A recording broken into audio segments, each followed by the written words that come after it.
So quick service restaurants. What we're talking about here is sometimes known as the fast food restaurant business. As we all know, during COVID, most of the restaurants, almost every restaurant in the country is closed down for face-to-face business. And they, what's interesting is, up until the 8 years before that, the traditional restaurant business where people went in and actually ate, that business grew by over 2 million restaurants. So that was growing probably double the pace of traditional quick service restaurant growth. However, when COVID hit, that obviously those fortunes reversed themselves quite quickly. And in fact, if you were a restaurant and you didn't have a digital presence, you pretty much shut your doors. And in fact, those restaurants that did have a menial digital presence, obviously for them to be able to survive, they had to actually invest in and actually create a bigger digital presence. Now, the quick service restaurants, the fast food restaurants, for example, the big players in these industries spent fortunes. They saw this coming, and they spent a tremendous amount of money into technology, specifically digital platforms. So, like companies like Domino's and companies like McDonald's, they put substantial investments into this. And in fact, they're using touchless free ordering, and they have a fully integrated system from front end, from actual order processing all the way through to the delivery. And in fact, they were very easy for them to implement into other service delivery companies, such as DoorDash or any of these other delivery companies. They were able to integrate with them very easily through APIs and being able to provide products and services. So at the end of the day, the quick service industry, believe it or not, was able to gain market share during this time, and they still invest in this, and they truly believe that even when the restaurants do start opening back up, because of the convenience, because of the service, because of the speed of delivery, they still believe that they'll be able to maintain some of that growth.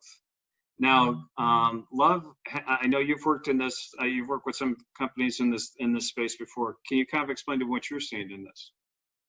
Yeah, absolutely. Like you said, Craig, so there's been quite a few, fortunately, quite a few food delivery platforms out there. And I feel that if this pandemic happened, let's say 15 years ago, we would all be cooking at home all the time, forget about eating out, right? But for mid-sized to larger restaurants or restaurant chains, when you're doing this at scale, leveraging one of those platforms just doesn't make economic sense, because what you don't realize is that they take a big chunk of that sales. And also the experience is not necessarily consistent.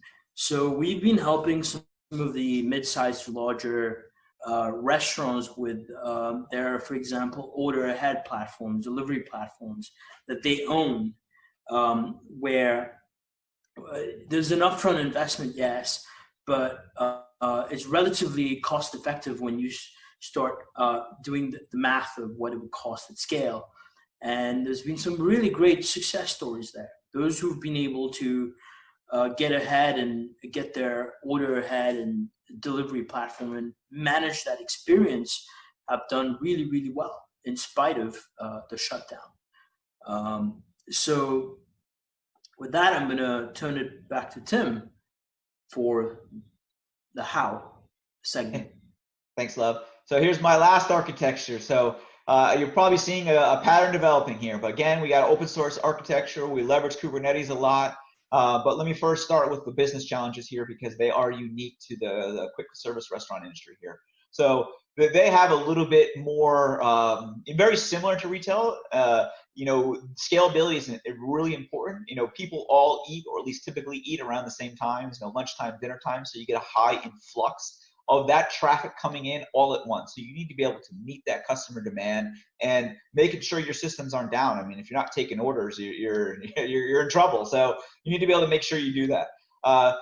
You introduce that extra layer of, you can't order food in the mail and have it shipped to you, or you go hungry. So you need to have that extra layer of restaurant be able to pick up those messages. So those restaurants essentially turn into small little data centers, and they need to be part of your ecosystem to make sure they pick up the messages and fulfill them, and then send them back and communicate back with the main system to let them know what's going on.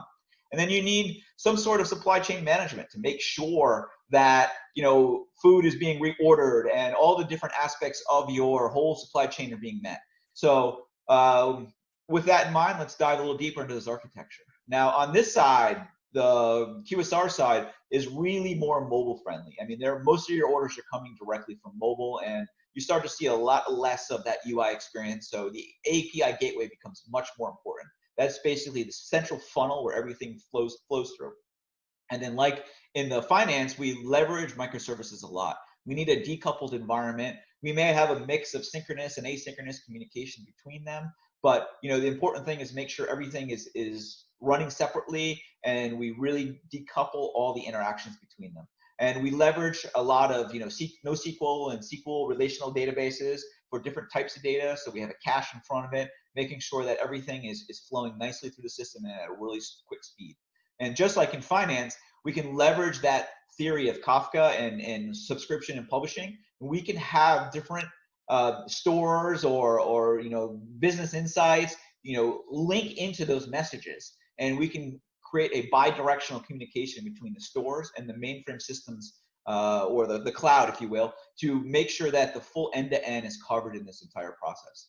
And then, just like in all the other places, we want to make sure that we have some way that we can get insights into what our customers are doing, what they're ordering, you know, what we can recommend, what we can upsell, and we do that through AI and ML with all the data that we process in the cloud.